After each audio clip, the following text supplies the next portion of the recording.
네, 이 시간에 우리 주실 하나님의 말씀은 사도행전 27장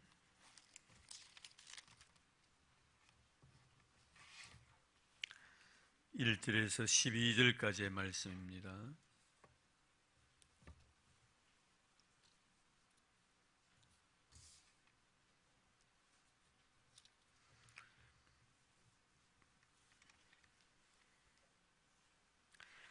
사도행전 27장 1절에서 12절까지의 말씀, 우리 다 같이 한 절씩 교도하겠습니다. 우리가 배를 타고 이달리아에 가기로 작정됨에 바울과 다른 제수 몇 사람을 아고스도 대의 백부장 율리오란 사람에게 맡기니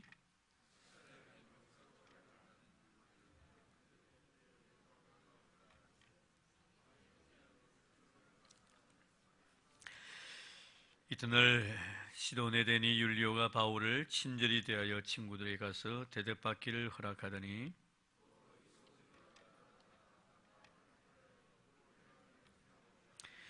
길리기아와 밤빌리아 바다를 건너 루기아의 무라시에 이르러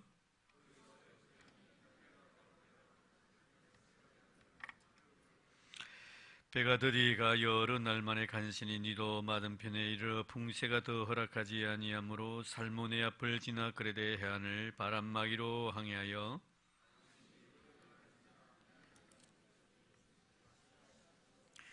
여러 날이 걸려 금식하는 절기가 이미 지났으므로 항해하기가 위태한지라 바울이 그들을 권하여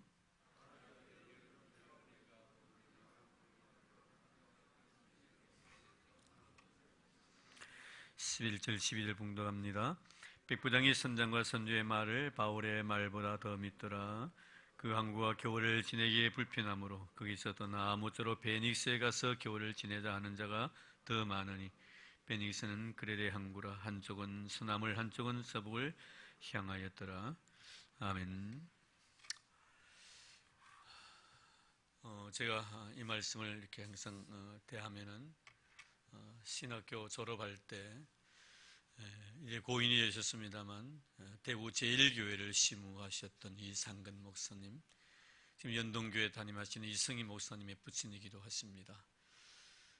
보통 그 신학자들이 목회에 성공하는 확률이 그렇게 쉽지 않습니다만 이승근 목사님은 참 신학자이면서도 목회자로서 참 이렇게 아름다운 모습으로 우리 한국 교회사에 아주 빛을 발했던 그런 분 중에 한 분이십니다.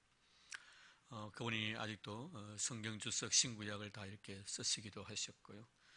많은 지식을 가지고 계신 분이셨는데 이분이 제가 신학교 졸업할 때 설교를 하시면서 오늘 이 본문 말씀을 선택해서 말씀을 해주신 것 아직도 기억하고 있습니다.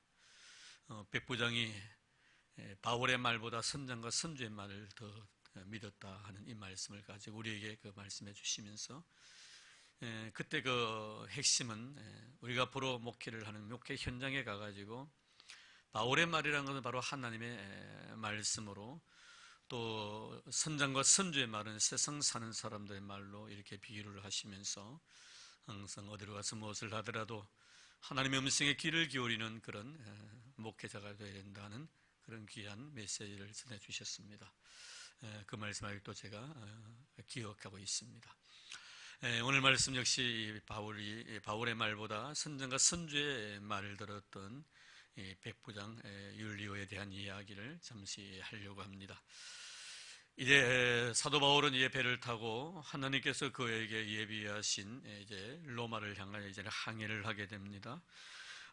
사도행전 23장에 보면은 주님께서 당시 공회원들 앞에서 신문을 받았을 때 23장 13절에 보면 11절에 보면 이렇게 말씀합니다. 담대하라. 내가 예루살렘에서 나의 일을 증언한 것 같이 로마에서도 증언하여 하리라. 하나님의 사도 바울에게 그 극단적인 아주 유대주의자들에 의해서 너무 힘들었던 그 상황 속에 죽을 수밖에 없는 생명의 위협을 느낀 그 순간이었습니다. 심지어 40명이 되는 결사대가 조직이 되어가지고 이 사도 바울을 죽이기 전에는 우리가 먹지도 마시도 않겠다고 다짐했던 그 사람들이 있던 살기 등등했던 그 순간에 주님은 바울에게 그날 밤에 나타나셔서 담대하라고 네가 예루살렘에서 나의 말을 증언했듯이 로마에 가서 분명히 증언할 것이라는 그 메시지를 하나님께서 전달했습니다. 이런 그 말씀에 대한 이제 성취로서 이제 어떤 과정을 통해서라도 어쨌든 사도 바울은 이제 로마로 이제 갑니다. 아마 바울은 이렇게 제수의 몸으로서 자기가 로마에 갈 것이라는 것은 생각지도 않았을는지는 모르지만 하나님의 방법대로 사도 바울을 우리는 제수의 몸으로서 배를 타고 이제 로마를 향하여 첫 발을 내딛게 된 것입니다. 근데 사실 여기서 이 백부장 율리오의 입장과 그리고 사도 바울의 입장은 다르죠.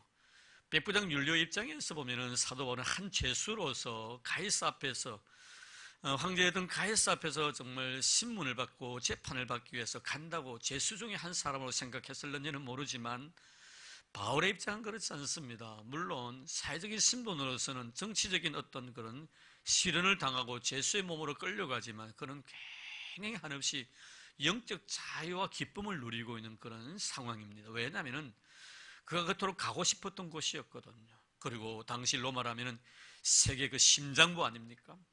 가이사라면 당시에 가장 권세를 가지고 있었던 사람입니다. 지금으로 말하면 미국의 대통령격이지요. 그만큼 큰 권세를 가지고 있는 사람 앞에서 내가 정말 당당하게 로마 시민권을 가진 자로서 예수 그리스도의 십자가를 내가 전하겠다는 그런 마음을 가지고 있었기 때문에 사도 바울의 입장에서는 결코 죄수가 아니라 자유인으로서 복음을 전하고 싶었던 강렬한 그 열망을 가지고 지금 로마의 심장부, 세계 심장부인 로마에 들어가가지고 가이사 황제 앞에 서서 예수를 전하려고 생각하니까 얼마나 가슴이 설레였겠는가. 율리오는 죄수라고 생각했지만 바울 입장에서 바라보면 죄수가 아니라 자유인으로서 복음의 사도로서 하나님의 복음을 들고 로마를 향하여 걸어가는 그런 모습을 여기서 봅니다. 그런데 오늘 말씀 우리가 1절에 보면은 참 귀한 말씀이 기록이 되어져 있는데요. 거기에 보면 우리가 배를 타고 이달리아에로 가기로 작정됨에 바울과 다른 제수 몇 사람을 아구스도의 백부장 율리오라는 사람에게 맡기니, 율리오라는 사람이 바로 백부장으로서 로마에서 파견된 사람이고 총책임자입니다. 이 배에서 276명, 알렉산드리아호에 276명이 타 있습니다만 이 모든 일의 총책임은 바로 이 백부장 율리오입니다. 그런데 이 배에 지금 이 바울과 함께 많은 제수들이 있었지만 그러나 정말 믿음의 사람 중에 한 사람의 이름이 여기에 감춰져 있는 것을 보게 됩니다. 그것이 뭐냐면 우리라는 단어입니다. 이 우리라는 것은 사도 바울이 아닌 또 다른 제3자가 있다는, 2명 이상의 사람을 우리는 우리라고 복수를 씁니다. 분명히 우리입니다. 그럼 이 우리는 누군가 또 한 사람이 있습니다. 그가 바로 이 사도행전을 저술했던 의사 누가입니다. 참 누가의 삶을 보면서 느끼는 것은 뭐냐면 참 신앙인다움의 삶을 살아가고 있는 자라는 것을 한눈에 볼 수가 있습니다. 여러분 이렇게 쓰면 얼마나 좋겠어요. 바울과 누가는 알렉산드리아 호를 타고 로마를 향하여 항해를 시작했다라고 말을 했으면 얼마나 좋겠었어요. 그런데 여러분 누가는 자기 이름을 숨깁니다. 우리가 누가의 삶을 바라보면 참 고귀한 인품과 겸손성을 간직한 신앙인이라는 것을 한눈에 볼 수가 있는데요. 사실 사도 바울이 다메섹 도상에서 예수님 만나고 너무 찬란한 빛을 바라보고 그 빛에 의해서 눈이 어두워지고 그 눈이 어두워진 그 눈을 나중에 아나니아에게 가가지고 안수기도를 받고 그 눈을 다시 회복합니다만 많은 학자들 가운데서 사도 바울은 회복했지만 그 아픈 눈의 강취를 보고 난 뒤에 그 눈을 통해서 굉장히 고통을 많이 느꼈다라고 주장하기도 합니다. 그래서 안질로, 육체의 가시를 안질로 주장하는 사람들이 참 많습니다. 그래서 사도 바울은 그 서신을 보면 구석구석에 눈이 좋지 못해서 글을 잘 쓰지 못하고 읽지 못했던 그런 흔적들을 많이 발견합니다. 사실 사도 바울이 안질이든지 간질이든지 육체의 고통이 있었다면 이 육체의 고통 자체를 하나님 앞에 제거해 달라고 3번이나 기도합니다만 이 3번이라는 것은 바로 완전수이며 거룩성에 대한 숫자입니다. 정말 하나님 앞에 기도할 만큼 했다는 그런 의미가 이 속에 포함되어 있는 것이지요.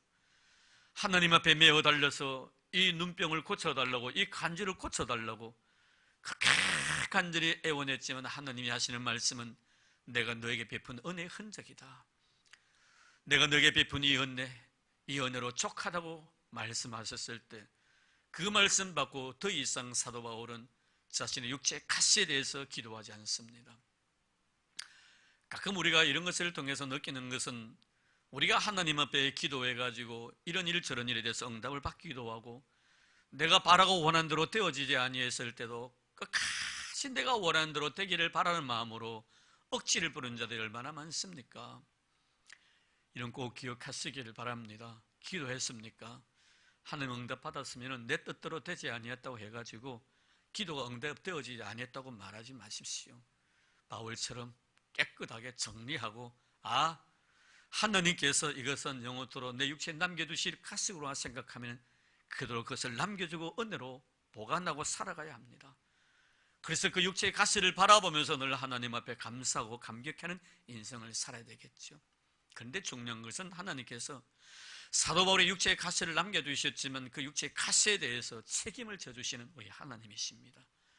그래서 그 책임자를 곁에 붙어주셨는데 그가 누구입니까? 바로 의사 누가였습니다.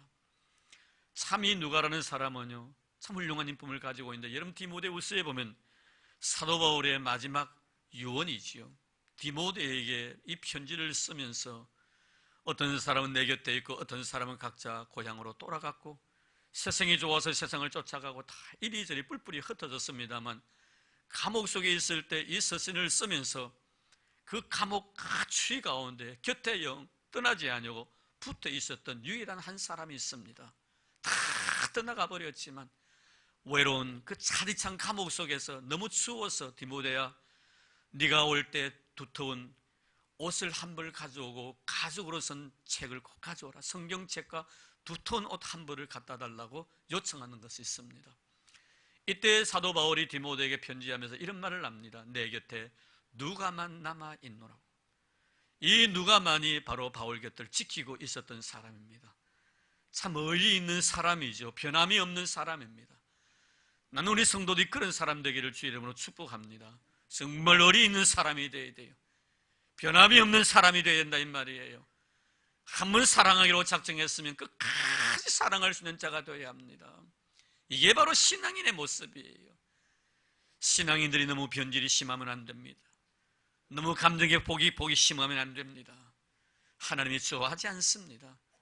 더우나 추우나 바람이 부나 주를 사랑하는 마음, 교회를 사랑하는 마음, 성도를 사랑하는 마음, 주의 종을 사랑하는 마음 변함이 없어야 됩니다. 누가만 내 곁에 남아있다.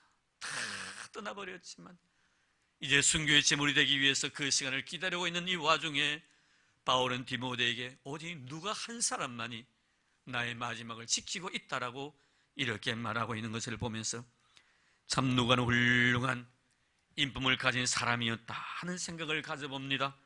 오늘도 여전히 마찬가지지 않습니까? 우리가 배를 타고 자기 이름을 들춰내지 않고 그 이름을 숨기려고 애를 쓰는 그 모습을 여기서 보게 됩니다. 그리고 백부장이 있고 그리고 배의 주인이었던 선주가 있습니다. 이 선주는 이 배를 통해 자기 이익을 노리는 사람이었고 그리고 선장은 이 배를 움직이는 그런 리더격의 사람이었습니다.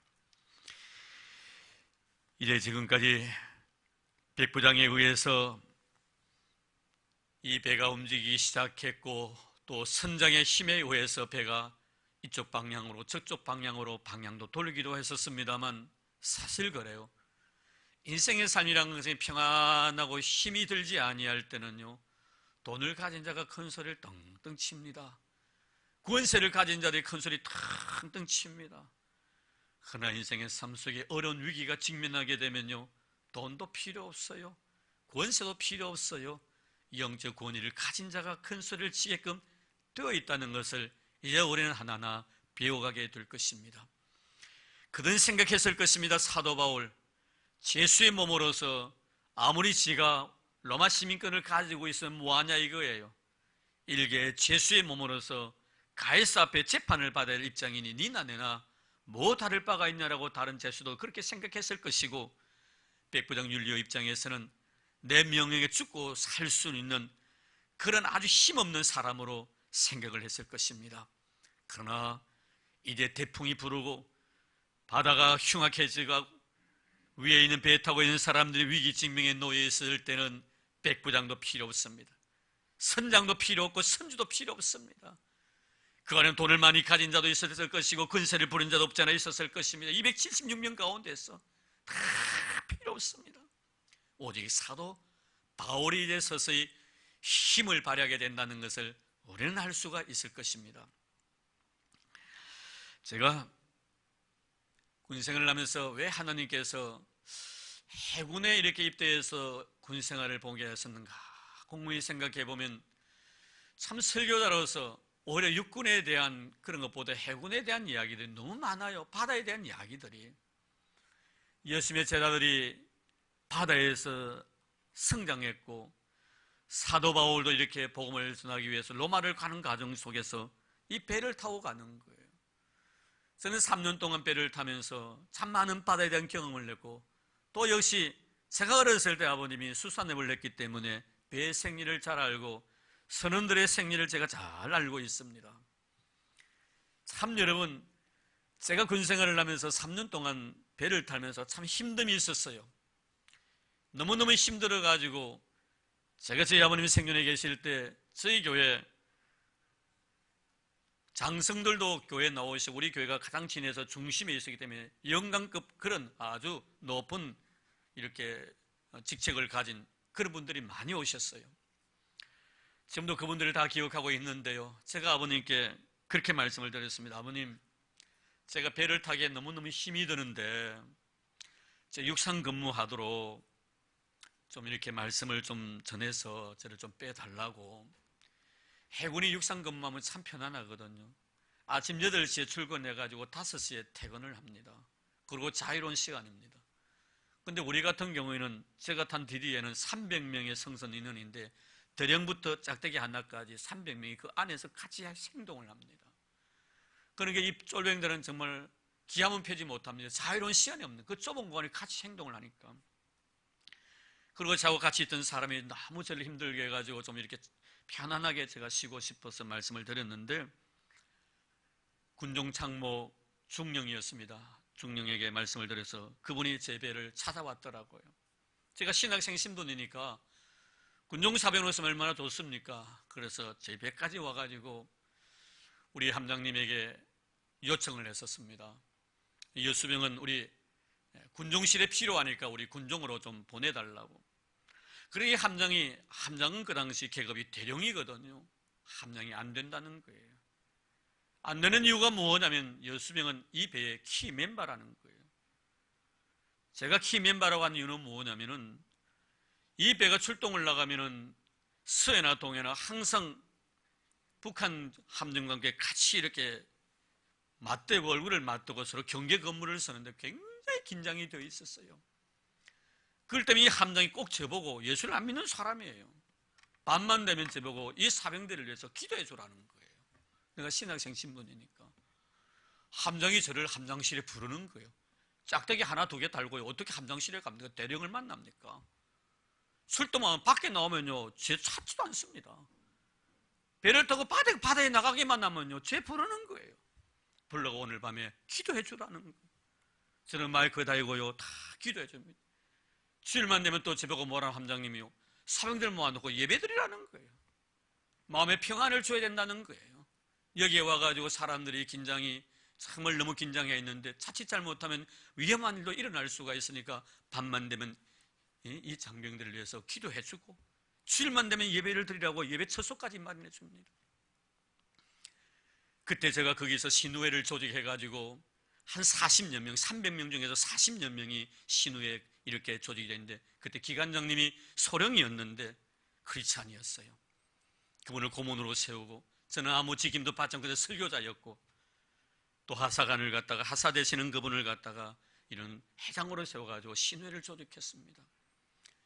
그리고 밤만 되면은 기도의 용사가 9명이 하나님 앞에 무릎 꿇고 밤마다 기도합니다. 쌀장고에 가가지고 기도하기도 하고 조금은 공간만 있으면 기도했었습니다. 얼마나 좋았던지요. 하루는 정박을 했는데 함장님이 저보고 잘 안 부르는데 함장실에 저보고 보고를 하라는 거예요. 그때 계급이 제가 알기로는 상병인 것 같은데 상병 여둑이 함장실에 보고하더라고. 육상의 근무에 또 정박을 하고 난 뒤에 함장실에 보고하는 건 큰 잘못을 범했기 때문에 보통 보고하랍니다. 그러면 안 오는데 나 잘못한 것도 없는데 오라는 거예요. 그래 갔는데 함장이 저보고 탁 보더니 하시는 말씀 첫 마디가 너희들 요새 새벽기도 다닌다면서 이러시더라고요. 우리가 정박을 하고 나면 얼마나 잠이 옵니까 군인들. 근데 새벽에 일어나가지고요 당직병 빼놓고요 군 교회 가가지고 새벽기도를 갔습니다. 같이 제가 데리고 새벽기도를 간다면서요. 그 말을 듣는 순간에 얼마나 감사했던 줄. 내가 벌 받을 일이 아니고 이 좋은 일이 있을까 보다 생각해요. 그런데 함장이 예수를 안 믿는 사람이에요. 근데 어떻게 새벽기도를 하는 거 아니란 말이에요. 그래서 그 다음에 하시는 말씀이 뭐냐면은 늘 새벽기도 가가지고 우리 배를 위해 기도 많이 하고 늘 조별갑 예외시켜라. 조별갑이 뭐냐면 일어나고 아침부터 구보하는 거거든요. 그거 하지 말고 너희들 그 시간에 기도 많이 하고 오라. 얼마나 감사합니까? 그 소리를 듣고 가가지고 예배를 드리고 새벽기도 예배를 드리고 그 7, 8명 되는 친구들이 9명이면 다는 못 가지만 당직 빼고 손을 잡고 울면서 그 교회에서 함께 한 30분 거리에 울면서 찬송하면서 우리가 내려왔습니다. 그럼 나중에 어떻게 되는가 알고 보니까 그 우리 군목이 설교를 하면 다 알거든요. 어느 배 항해 중이고 출동 나가고 어느 배는 정박 중이고 다 압니다. 제가 부사남이에요. 그래 보니까 부사남 장병이 말이요 새벽마다 새벽기도를 나오는 거예요. 이렇게 피곤한데 장병들이 잠잘 시간에 잠 안 자고 새벽기도를 나오니까 그 자리에서 아마 설교 시간에 우리가 출동 가고 난 뒤에 아마 설교를 했던 모양이에요. 근데 그 우리 함장의 부인이 크리스찬이에요. 근데 가만히 들어보니까 부사남 장병이라는데 부사남이면 자기 남편이 함장으로 있는 그 배인데 그래 남편에 가가 이야기를 한 거예요. 여보 그 당신 배의 그 사병들이 새벽마다 새벽기도 나온다고. 그 좀 새벽기도 그 나올 수가 서 기도하도록 좀 그 조별하고 그 예배시켜주라고. 그래서 함장이요 우리에 대해서 인정을 해주는 거예요. 그렇게 출동만 뛰면 뭐하면 내부르는 거예요. 위험하고 어려우니까. 오늘 이 말씀을 생각하면 그런 생각이 들더라고요. 그래 평안할 때는 함장이 최고예요. 배 타고 나가고 파도가 치고 말입니다. 적군이 저 앞에 있을 때요. 그 육군은요 비무장지대가 있지만 해군은 비무장지대가 없습니다. 이런 거 아시죠? 서해전 같은 보시죠. 바로 들어붙기 때문에 너무 긴장되어 있는 그 출동만 가면요 제가 최고예요. 제가 최고. 함장보다 제가 위에 있다니까요. 함장이 저를 찾는다니까요. 기도해달라고요. 예배드리라고요. 여러분 어떻습니까? 우리가 평안할 때는 세상 권력이 최고지만요 어렵고 힘들면요 예수 권세가 최고인 줄 믿습니다. 오늘 말씀 보십시오. 사도와는 지금 제수의 몸으로서 로마를 향하여 가고 있지만 나중에 다음 시간에 우리가 생각을 하겠습니다만 풍랑이 일어나고 힘들고 어려우니까 바울을 찾는 거예요. 대장이 누굽니까? 백부장이 아닙니다. 선장도 아니고 선주도 아닙니다. 바울이 대장이 되는 거예요. 우리가 힘들고 어려울 때는 영적 권위를 가진 자 예수 그리스도의 놀라운 능력을 소유한 우리가 대장이 될 줄로 믿습니다. 이런 은혜가 여러분의 삶 속에 일어나기를 주의 이름으로 축복합니다. 그런데 여러분 오늘 보면 이 알렉산드레오가 성령 276명을 태우고 이제 미항이라는 곳에 도착하게 되죠. 물론 그 과정을 쭉 있습니다만 다 뭐 지명들이 되면 생략을 하고요. 그게 뭐 미항이라는 곳에 이제 도착을 하게 되는데 8절 말씀 볼까요? 간신히 그 연안을 지나 미항이라는 곳에 이르니 라세아시에서 가깝더라. 이 미항이라는 것은 항구가 아름답기 때문에 미항이라고 이름 붙인 것입니다. 참 아름다운 항구예요. 그런데 이 미항이라는 곳에 도착을 했는데 당시에 이 사도 바울이 로마로 가기 위해서 이 미항이라는 곳은 바로 지중해를 말하는 것입니다. 이 지중해성 기후라는 것은 그래요. 굉장히 더웠다가 가을은 바로 지나고 곧 겨울이 도래합니다. 지금 우리 산 기후와 비슷한 것 같아요. 사실 여름 얼마나 더웠습니까? 나는 다시는 이번 여름에 너무너무 더워가지고요 이제 가을이 안 올 줄 알았다고요. 근데 가을이 왔는데 언제 가을이 지났는지 벌써 겨울이 와버렸어요. 지난해는 얼마나 더웠으면 집에 에어컨이 고장이 나가지고요 이거 너무너무 힘들었습니다. 선풍기 3개, 4개 켜놔도요 얼마나 더운지 밤에 잠을 못 자겠더라고. 그래서 야, 이거 여러분 이제 영원토록 여름이 되구나 생각했는데 하나님이 가을을 주시니 가을이 훌쩍 지나가 버려서 그리고 겨울이 온 거예요. 이 지중해성 기후가 바로 그렇습니다. 아주 뜨거웠다가 가을은 금방 지나고 바로 추운 겨울이 오는데 오늘 말씀해 보니까 9절 보세요. 여러 날이 걸려 금식하는 절기가 이미 지났으므로 항해하기가 위태한지라 바울이 그들을 권하여. 항해하기가 위태로운 금식이 지났다. 이 금식은 대속죄일을 말합니다. 7월 10일을 두고 하는 말. 우리나라 원력으로 한 9월에서 10월 정도입니다. 이미 그들은 겨울입니다. 이런 그렇지요. 바다도요, 봄바다, 여름바다보다 겨울바다가 멋있어요. 왜 멋진 줄 아십니까? 바다의 어떤 아주 강인한 남성적인 미를 느낄 수가 있기 때문에 그렇습니다. 배를 타고 항해하다 보면요, 겨울이 되면요, 때로는 정말 춥지만은요, 정말 멋있습니다. 파도가 확 치오면요, 그 추위에 의해 가지고 그 파도가요, 라인에 묻을 때 그 라인에 고드름이 생깁니다. 함교까지요, 파도가 확 치어 올라옵니다. 아마 작가가 있었으면요, 아마 사진을 찍어서 아마 작품도 만들 것이고, 아마 시인이 있었으면 그 장면을 바라보고 시도 썼을 수 있을 거예요. 겨울 바다가 멋있거든요. 파도가 많이 치기 때문에 그렇고 바람이 많이 불기 때문에 겨울 바다가 멋이 있는 거예요. 근데 여러분, 그만큼 겨울 바다는 멋이 있는 동시에 위험성을 내포하고 있는 겁니다. 그래서 오늘 보면은 이 미항에 들어갔는데 가만히 보니까 이제 겨울이 곧 도래하기 때문에 로마까지 갈 수가 없습니다. 그래서 백부장과 그리고 선장과 선주 또 많은 사람들, 물론 생각도 다 달랐겠지만은 여기서 미항에서 좀 더 머물다가 로마로 갈 것인가, 아니면 미항보다 좀 더 가가지고 베니스라는 곳이 있는데 거기 가서 잠시 좀 쉬다가 갈 것인가, 미항에 머물 것인가, 아니면 베니스로 갈 것인가, 이 두 가지의 의논을 가지고 서로 이야기를 주고받았습니다. 근데 바울이 가만히 보니까 지금 이 미항에서 베니스로 가려면 겨울에 바람이 불고 풍랑이 일어치기 때문에 가면 위험성이 있다는 것을 이미 바울은 감지를 했습니다. 여러분 꼭 기억하기를 바랍니다. 하나님께 가끔 하나님의 뜻을 우리에게 전하실 때 특별 계신 하나님의 귀한 말씀만 우리에게, 이 말씀을 통해서만 하나님 당신 자신을 계시하는 건 결코 아닙니다. 때로는 자연 계시를 통해서 하나님의 섭리를 우리에게 이해시켜 주시고 깨닫게 하시고 알게도 해주시는 분이 우리 하나님 아버지십니다. 겨울이 되면 바람이 많이 불고 파도가 친다는 것은 상식입니다. 하나님의 섭리에서 그렇게 모든 계절의 변화를 그렇게 주신 거예요. 바울이 말합니다. 위험합니다. 가면 안 됩니다. 여러분, 우리도 항상 신앙생활에 나가면서 자연 계시도 하나님의 계시라는 것을 절대로 여러분 잊어버려서는 안 됩니다. 과학을 신뢰하고 과학을 믿고 과학을 의존하는 거, 그거 미신이라고 생각하면 안 됩니다. 그 과학의 힘을 의지하는 것 자체를 갖다가 신앙이 없는 행위라고 여러분 말하면 안 됩니다. 하나님은 우리 인간들의 지혜를 주셨어요. 지혜를 통해서 우리 인간의 필요한 모든 것들을 채워주신 우리 하나님 아버지십니다. 그렇지 않습니까 여러분? 내가 머리가 아픕니다. 머리가 아프면 어떻게 해야 돼요? 물론 기도해야 됩니다. 아스피린 하나를 먹으면 간단하게 치유될 것을요, 밤새고 하나님 고쳐주실 줄 믿습니다. 그것만이 신앙입니까 여러분? 물론 그것도 아름다운 신앙이죠. 그러나 하늘의 아스피린을 보면서 하나님께서 나를 위해서 어떤 의술에 뛰어난 학자들의 연구를 통해 이것을 주셨구나, 하나님 이거 먹고 건강하게 해주십시오, 이것도 믿음이에요.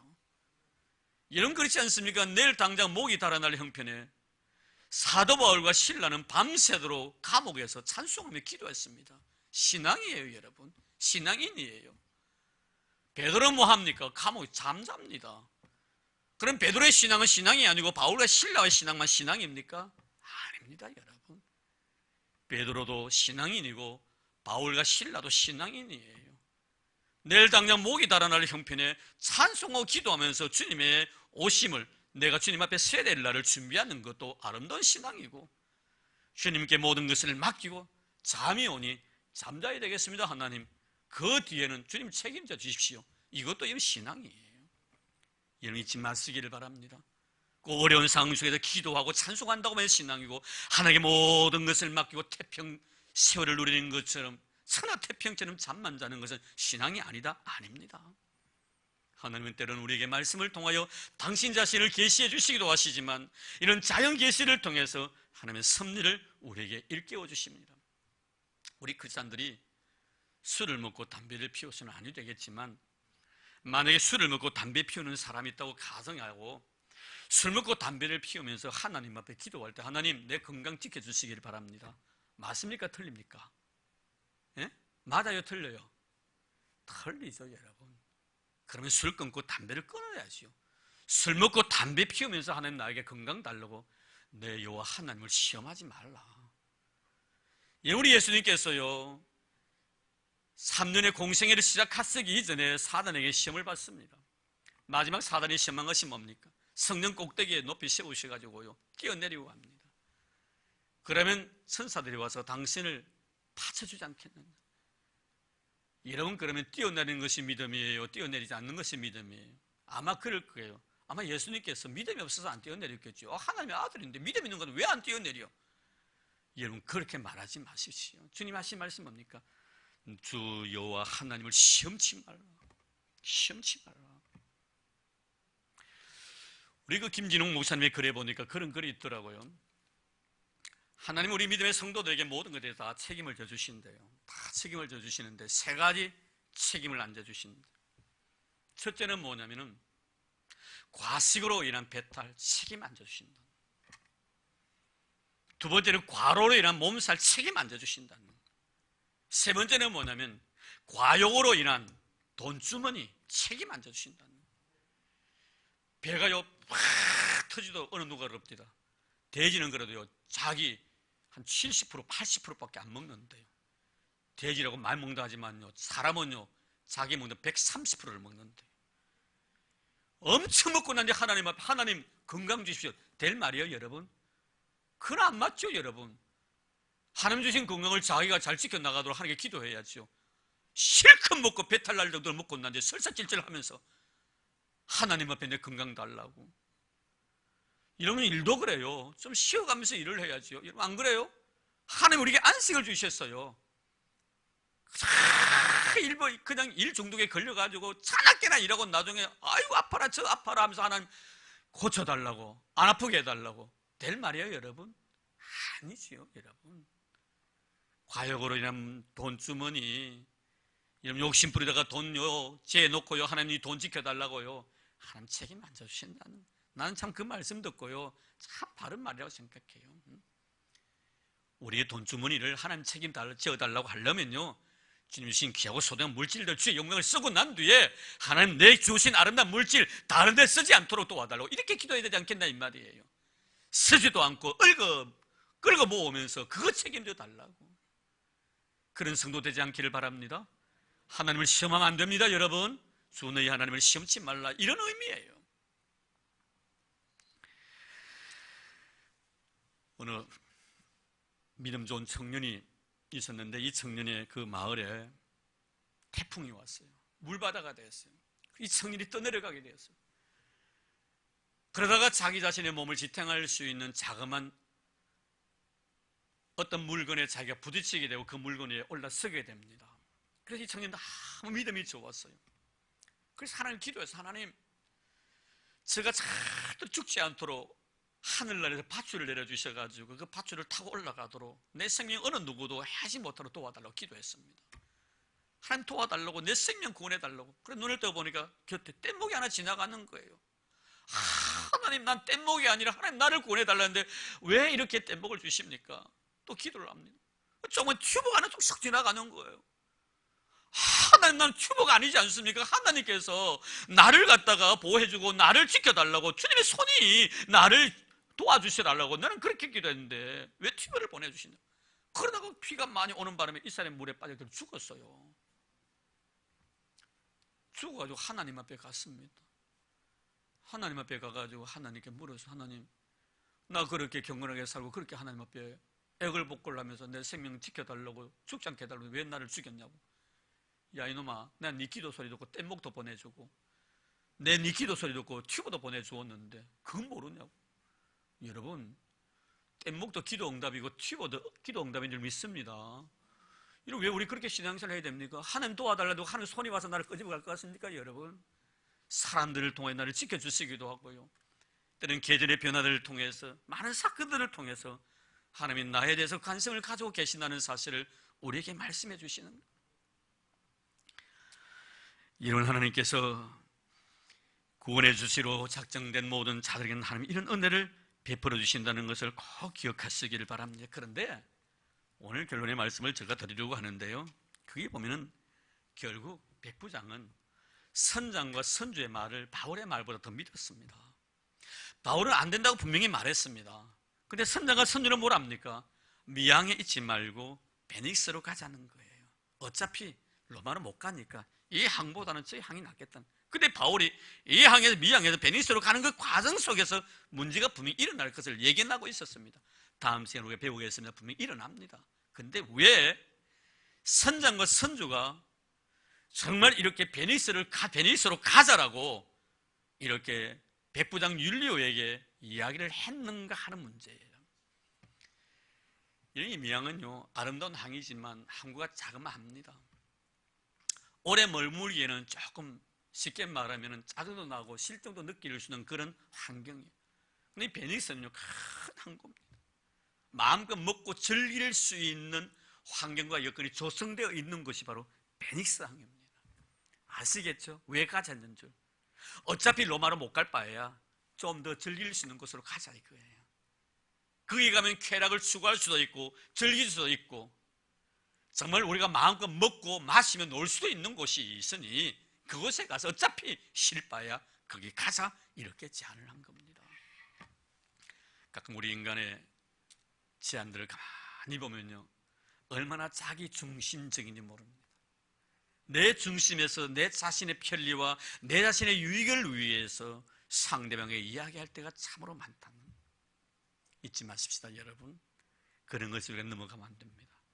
결국 백부장은 바울의 말보다 선장과 선주의 말, 그들의 마음속에 깔려있는 그 저희, 즐기고자 원하는 그 욕망, 쾌락을 추구하고자 원했던 그런 인간의 본능, 그 자체에 이끌려서 그렇게 결정을 해버리는, 우리 성도 항상 어떤 결정을 할지라도 사람의 본능에 의해서 내 자신의 편리와 내 자신의 이기적인 욕망에 의해서 모든 것을 결정할 것이 아니고 하나님의 뜻을 쫓아서 모든 일에 대해서 결정을 내릴 수 있는 이런 성도들이 돼야 됩니다.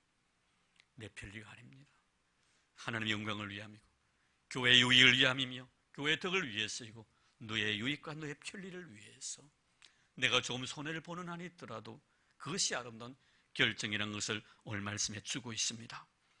결국 선장과 선주의 말을 바울의 말보다 더 신뢰했던 백부장의 결정은 분명히 잘못되었지만 그러나 나중에 하나님 이 잘못마저도 선으로 변화시키는 하나님의 위대한 역사를 우리는 다음 시간에 배우게 될 것입니다. 오늘 이 말씀을 통해서 여러분의 마음속에 하나님의 기이한 은혜로 다가가기를 원하고 주신 귀한 메시지 앞에 늘 은혜 받고 그 말씀에 순종하는 저와 여러분의 삶이 되기를 주의 이름으로 축복합니다. 하나님 감사합니다. 고맙습니다. 오늘 말씀을 통해 우리에게 주시는 귀한 메시지에 귀를 기울이며 말씀대로 살아가고자 원합니다. 하나님 참으로 누가처럼 살고 싶습니다. 빛도 없이 이름도 없이 묵묵하게 주와 교회를 섬기다가 주님 부르실 때 아름다운 모습으로 주 앞에 설 수 있는 신앙인다움의 삶을 살아갈 수 있는 우리가 되도록 도와주시기를 원합니다. 어렵고 힘들 때 영적 힘을 가진 자가 힘을 선다는 사실도 배웠습니다. 우리는 하나님 세상 사는 사람들이 바라볼 때 참 연약해 보이고 아무것도 가진 것이 없이 보이지만 우리를 믿고 있습니다. 예수님이 나와 함께하고 계시니 우리가 사방으로 우겨쌈을 당할지라도 쌓이지 아니하며 답답한 일을 만날지라도 낙심하지 아니하며 아무것도 없는 자 같으나 모든 것을 가진 자임을 믿게 해주시기를 원합니다. 어디를 가든 영적 권위를 가지고 모든 환난과 어려움을 이겨나갈 수 있는 믿음의 신실한 성도들이 되도록 도와주시옵소서. 선장과 선조의 말보다 바울의 말을 백부장은 들어야 했었습니다. 시온을 우리는 누구의 말에 귀를 기울이고 있는가를 곰곰이 생각하며 주의 음성에 귀 기울이는 저희들 되도록 축복해 주옵소서. 예수님 이름으로 기도드리옵나이다. 아멘.